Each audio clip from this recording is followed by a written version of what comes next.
नमस्कार अमरावती. उद्धव ठाकरे यांच्या नागपुरातील रामरक्षा पठणाच्या पार्श्वभूमीवर अमरावतीतही राजकीय वातावरण तापले आहे. उद्धव ठाकरेंच्या कार्यक्रमाला प्रत्युत्तर म्हणून आमदार रवी राणा आणि माजी खासदार नवनीत राणा यांनी हनुमान गढीवर हनुमान चालीसा पठण केले. यावेळी उद्धव ठाकरेंवर त्यांनी जोरदार टीका करत त्यांना अमरावतीत येण्याचे निमंत्रणही दिले. नागपुरात उद्धव ठाकरे यांच्या रामरक्षा पठणाची चर्चा सुरू असतानाच अमरावतीतील हनुमान गढीवर राणा दाम्पत्याने धार्मिक कार्यक्रमातून राजकीय संदेश दिला. 151 फूट उंच हनुमान मूर्तीच्या पायथ्याशी हनुमान चालिसाचे सामूहिक पठण करण्यात आले. यावेळी आमदार रवी राणा यांनी उद्धव ठाकरे यांनी अमरावतीत येऊन हनुमान चालिसा पठण करावी असे खुले निमंत्रण दिले. हिंदुत्वाच्या मुद्द्यावर जनतेसमोर स्पष्ट भूमिका घ्यावी असे आवाहनही त्यांनी केले. राम रक्षा वाचण्यासाठी ते नागपूरला येत आहे. त्याचं स्वागतच मुख्यमंत्री देवेंद्र फडणवीस यांनी केलेलं आहे. माझं एवढंच म्हणणं आहे की रेशम बागमध्ये संघ कार्यालयात जाऊन त्यांनी दर्शन घेतलं पाहिजे. त्या ठिकाणी खऱ्या अर्थानं बाळासाहेबांचे थोडे विचार जर त्यांच्यामध्ये असेल तर अमरावतीमध्ये हनुमानगडी 151 फूट बजरंगबलीची मूर्ती आहे, ते हनुमान चालीसा वाचा, आम्ही स्वागत करू.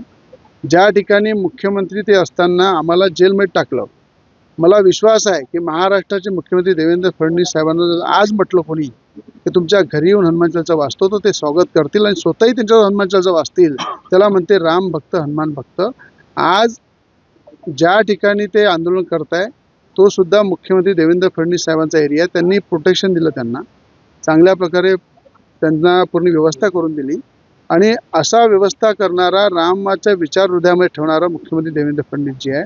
आणि त्या ठिकाणी जाऊन ते राजकारण जे करत आहे उद्धवजी ठाकरे, त्यांना माझं म्हणणं आहे की तुम्ही रेशम बागमध्ये संघ कार्यालयामध्ये जा, दर्शन घ्या आणि वेळात वेळ काढून हनुमानगडीला 51 फूट उंच मूर्ती बजरंगबलीची आहे, इथे हनुमान चालीसा वाचा, तुमच्यासोबत आम्ही वाचू. माजी खासदार नवनीत राणा यांनीही उद्धव ठाकरे यांच्यावर जोरदार हल्लाबोल केला. पंतप्रधान नरेंद्र मोदी आणि मुख्यमंत्री देवेंद्र फडणवीस यांना धोका देणारी उद्धव ठाकरे असल्याची टीका त्यांनी केली. यावेळी नवनीत राणा यांनी आपल्या अटकेचाही उल्लेख केला. मला 14 दिवस तुरुंगात टाकण्यात आले, तो दिवस मी कधीही विसरणार नाही असे सांगत त्यांनी उद्धव ठाकरे यांच्या भूमिकेवर निशाणा साधला. मला फक्त एवढाच मेसेज द्यायचा आहे, हनुमान चालीसा आम्ही रोजच वाचतो, आमच्यासाठी काही नवीन नाही हनुमान चालीसा. पण जनाब उद्धव ठाकरेजी जे आज नागपूरमध्ये येऊन एवढी मोठी हिम्मत करून आमचे मुख्यमंत्री साहेबांचे घरापाशी येऊन राम रक्षाचं जे पठण करत आहे, त्यांना माझा एवढाच प्रश्न आहे, तुम्ही अयोध्या गेले काय? रामलल्लाचे दर्शन घेतले काय? फक्त जे नौटंकी आणि जे ढोंगीपणा करत आहे राम रक्षाचे नावाने, त्यांना एक प्रश्न आहे. आमचे मुख्यमंत्री साहेबांनी म्हटलं की मी त्यांचं स्वागतच करतो, राम रक्षा कोणी करत असेल तर मी त्यांचं स्वागतच करणार आहे.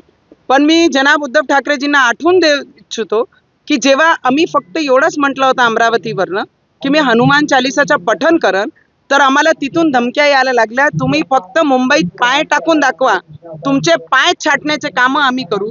3दा ॲज ए MLA विधायक आमदार आलेले रवीजी आणि ॲज ए महिला खासदार आलेली, तेव्हा आम्ही फक्त मुंबईत गेलो तर मुंबईत पोलिसला असे ऑर्डर दिले आणि छोटे कामासाठी स्वतः मुख्यमंत्री जनाब उद्धव ठाकरेजी फॉलोअप घेत होते. पोलीसवाल्यांना सांगत होते की त्यांना घसीटून गाडीत बसवा आणि बसवल्यानंतर पूर्ण रात्र मला लॉकअपमध्ये ठेवला. रात्री 4 वाजता राजद्रोह दाखल केला. सकाळी कोर्टामध्ये गेल्यानंतर आम्हाला जमानत होऊ दिली नाही. तेच जनाब उद्धव ठाकरे आज म्हणतात जेव्हा आमचे देशाचे प्रधानमंत्री अयोध्यामध्ये रामललाचे मंदिराचं भव्य उद्घाटन होत होता, लोकार्पण होत होता, लोक दर्शनासाठी भीड केली होती, तेव्हा उद्धव ठाकरेजी कुठे लपले होते? त्यांना ते प्रश्न विचारा. जे रामलल्लाचे दर्शन घ्यायला गेले नाही, आज ते राम रक्षाची कशाला गोष्ट करताय? ते राम रक्षा करत नाहीये, ते पक्ष रक्षा करण्यासाठी बाहेर निघालेले आहे. जनाब उद्धव ठाकरेजी, तुम्हाला माझा प्रश्न आहे, आमदार खासदार सगळे गेल्यानंतर जे उरले सुरले तेही जाईन, मी आणि आदित्य राहीन, तिथपर्यंत वाट पाहिली आहे तुम्ही. खूप बहुत समय लगा दिया राम जी को याद करने के लिए. राम जी को जो करना था राम जी ने अच्छे से कर लिया. जो बाळासाहेब ठाकरेजींचे विचार जिवंत ठेवू शकले नाही, ते दुसऱ्यांना बैमान ठरू शकत नाही. आणि यांनी कटप्प्यासारखं आमचे मुख्यमंत्री साहेबांच्या पाठीत खंजर खुपसण्याचं काम जनाब उद्धव ठाकरेजींनी केलं होतं. आणि आज आम्ही कोणीच नाही त्यांना काहीच बोलणार आहे. पूर्ण महाराष्ट्रीय जनताने त्यांना दाखवून दिली की त्यांची कोणत्या लेवलवर ते स्टँड करतात पूर्ण विधानसभामध्ये साफ झाले आणि जेवढे उरले ते सगळे सोडून चालले गेले की जनाब सोबत आम्हाला राहायचं नाहीये, आम्हाला राम भक्तांसोबत राहायचं आहे. तर आज सगळे राम भक्त आमचे देवेंद्र फडणवीसजींच्या पाठीशी आहे आणि त्यांच्या सोबत उभे आहे. एकीकडे नागपुरात रामरक्षा पठण तर दुसरीकडे अमरावतीत हनुमान चालिसा पठण. धार्मिक कार्यक्रमांच्या माध्यमातून राज्यातील राजकीय आरोप प्रत्यारोप अधिक तीव्र होताना दिसत आहेत. आगामी राजकीय घडामोडींमध्ये हा वाद आणखी रंगण्याची शक्यता व्यक्त केली जात आहे.